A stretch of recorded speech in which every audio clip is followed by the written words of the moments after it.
Rosenberg, and welcome to Marketing Success in Under 10 Minutes. We have a phenomenal show for you guys today. We are going to be discussing content creation and content distribution.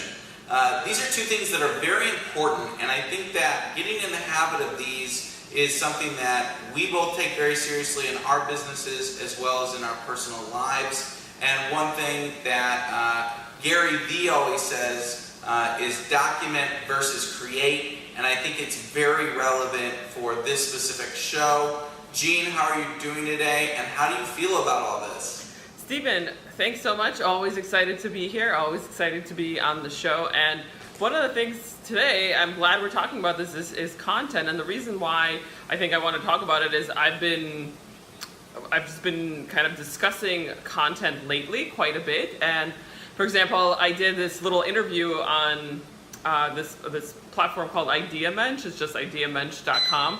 And one of the questions that they had in the interview was, if you were to give your younger self advice, like if you were, let's say, 5 or 10 years ago, what would it be? And my answer was I would have created more content like 5 or 10 years ago, because by now, had I been creating all this content, I would have loads and tons of content that I could distribute and share with my community and share my knowledge to my community. And so it's just an interesting point that, like, yeah, that's what I would have been doing had I had I kind of made the change a few years back. What kind of advice would you give yourself, Stephen, to your younger self? Yeah, I mean, I think that being able to really understand how you're feeling along the path of success is really important, and being able to document that through video, I think would be very, very valuable. I'm sure we've all been there where we're like, oh, I had that idea a year ago. Well, it'd be really cool if you had that idea documented a year ago, because then it really puts validity into what you're saying, and that way, even if you aren't the one that does it, you are on the record of historically being correct time and time again. So I remember I really started to take that seriously and started executing that when Snapchat, a lot of people are just like, we're saying Snapchat's not that big of a deal and it's going to die, and this is before they went public, and I started very religiously speaking how I felt and how they were going to go public and all these things, and I'm really glad that I was able to actually document that, so that way, looking forward, I have that as proof. That's very true, and we have spoken quite a bit about Snapchat on the show before it went public, going back almost a year ago, I'd say, like 9 months ago. So that's an interesting point that you're bringing up. But yeah, the other point I wanted to make was that what you mentioned about Gary Vaynerchuk, one of the gurus that we follow, both of us, and is document, don't create. So same thing, like he always talks about, instead of just creating content, document what you're doing, and this will be the content, because again, there's so many positives to doing that. Instead of like having just a superficial, perhaps maybe a superficial video about like how you created something, you actually can have an authentic video or authentic piece of content that you created as you're going through this process.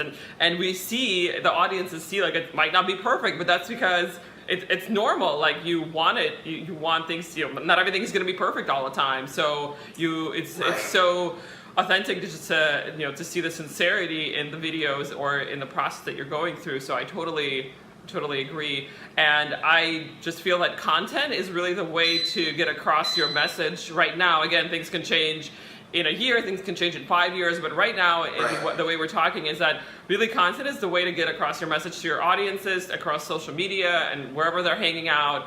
And whether it might be through video, which makes things so much easier now because we all have an iPhone or a smartphone. We can do video so easily now without having to have a whole production crew and special cameras and thousands of dollars worth of equipment. So whether it's through video, through blog posts, through articles or case studies or whatnot, you want to have a story that you tell your audiences through all of this content and bring them into the fold and allow them to experience your brand or your product or just yourself as a brand, whatever it is that you're trying to get across in your content. So I think it's just so important to distribute that. And then I feel that if you're not creating content, then your business is probably not growing, because that is really how businesses have been growing in the last several years. What are your thoughts, Stephen?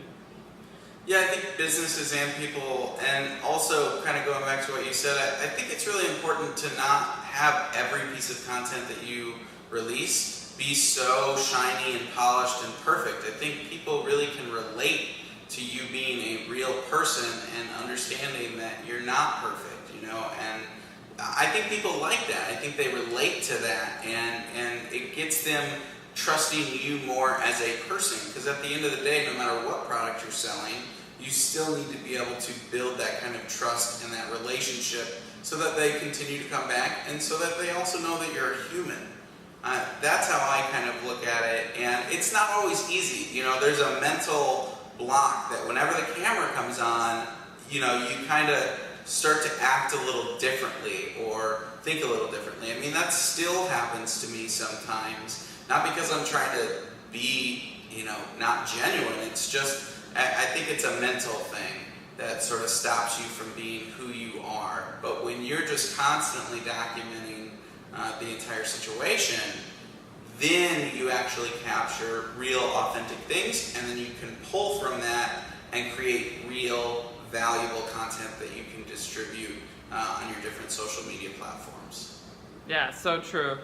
So yeah, that's a pretty exciting point that I think that we really want to get across to our audiences here, is that, share your content, create your content first, I guess, and then share it across all your social media, because distribution is a really big piece of this whole strategy. It's not just, of course, creating good content is the key here, but also distributing it, because if you just create the content and it never sees the light of day and nobody ever sees it, then of course you have done part of the work or part of the strategy, right, but have not completed the second part of the strategy, which is through distribution. And from a tactical standpoint, I can kind of go through a couple of ways that you can distribute. Of course, you can distribute through platforms like social media platforms like Facebook and Instagram and Twitter.